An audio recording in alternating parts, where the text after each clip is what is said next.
Well,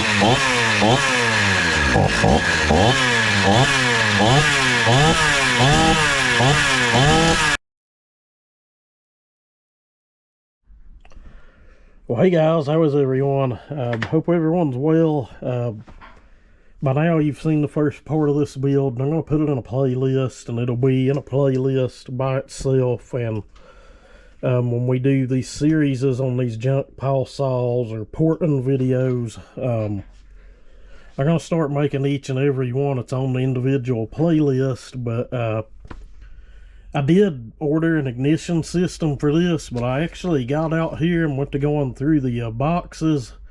There's actually a 288 coil in one of the boxes. Like, well, I don't know, man, might have been able to make that work somehow, get it grounded to the chassis good. I don't know, but lo and behold, here's what looks like a new coil. If it's used very little, I don't know, but it doesn't have a plug wire boot on it or spark plug boot. That's no issue. This one's kind of out of hell. I wouldn't want to reuse it anyway, I don't think. Then again, a man could, I guess. I'm sure I've got some here on some old junk Polands or something we can take one off of, or some other kind of junk, but that's kind of what I'm wanting to do. I'd spent quite a bit of time, believe it or not, on this thing yesterday. You know, getting the handle lined out and cleaned up, and it does have all 6 AV buffers on it. I'd have had a pack of new ones here, but those things are kind of a pain in the ass to get out and off. I'm probably just going to invest in the 2 little tools to do. I think this uses its own tool, and then the 288, the buffers on it are a little fatter. Seems they're not about $10 to buy the actual Husqvarna tool to change them in and out. I ain't really seen a good DIY hack to doing it. Seen people grind needle nose and stuff down, but I always end up mashing my hand, getting a blood blister, throwing whatever I'm using, and just whatever. It's always best to have the right tool for the job, I guess, but I'm going to swap this out off camera, and I actually found a kill switch. I do have a new one here, but I actually found a kill switch. I'd rather have the old OEM one to put in it, and we'll see if we can tap back into what wire was on this. And that's kind of what I was digging around to see if I had a shroud.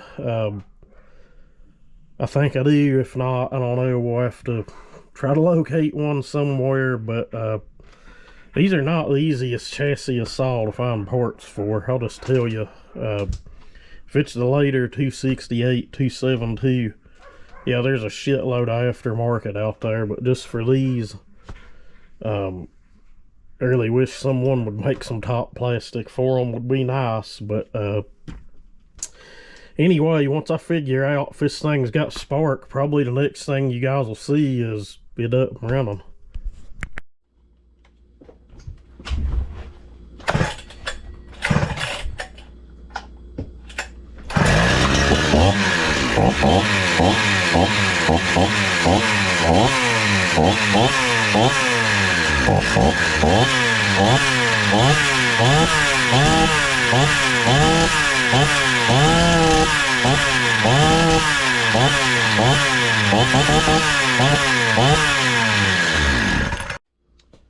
Alright guys, she's a runner. She don't run very well, but she's a runner.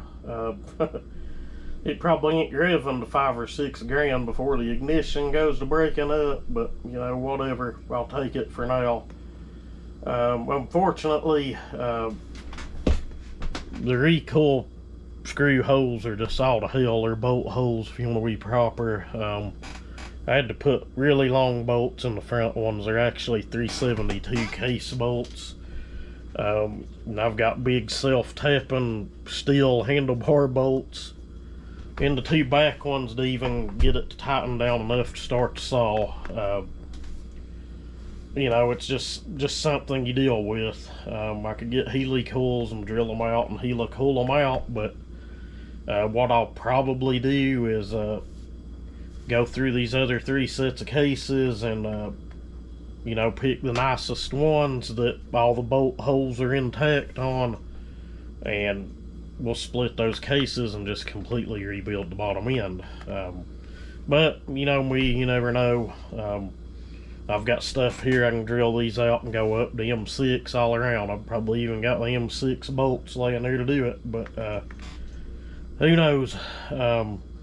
That's kind of where I'd like to go with it, though. I'd kind of like to build a fresh bottom end. We got our new ignition on the way. It's always best to do that anyway if you're wanting to build, you know, kind of a high performance saw. We can use this top end or the other top end. I'll probably get a new piston from the Duke. If I had a problem with any of his pistons, I've got some in some saws here that make some pretty serious compression, turn some pretty serious RPM, and knock on wood, I've yet to have one let go yet, and I know a lot of you other guys use them as well in your builds, but that's kind of where we're at right now. We put a giant paw saw together. She's around there. What do you guys say? See if it'll fire back up one last time here tonight. Then we'll wrap this video up and end it.